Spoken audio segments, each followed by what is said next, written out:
সবাই ছাদ বাগান বলে, আমার এটা উঠোন বাগান। এই উঠোনের ছোট্ট একটু জায়গা, যে জায়গাতে আমি এর আগে আলু লাগিয়েছিলাম সেই ভিডিও আপনাদের শেয়ার করেছি। আর একটা উচ্ছে গাছ নিজে থেকেই হয়েছিল, সেই উচ্ছে গাছটায় অনেক উচ্ছে হয়েছিল। তারপরে গাছটা মরে যাওয়ার মতো অবস্থা। তো বৃষ্টি হওয়ার পরে দেখি গাছটা আবার তাজা হয়ে উঠেছে এবং প্রচুর উচ্ছে হয়েছে, প্রচুর উচ্ছে হয়েছে। মানে একটা গাছ এত দূর, উচ্ছে গাছ যে এত বড় আমি ভাবতেই পারিনি।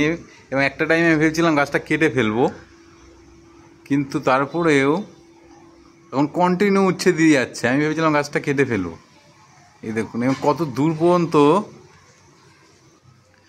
এটা বেরিয়েছে, কত দূর পর্যন্ত এটা ছড়িয়ে গেছে দেখুন।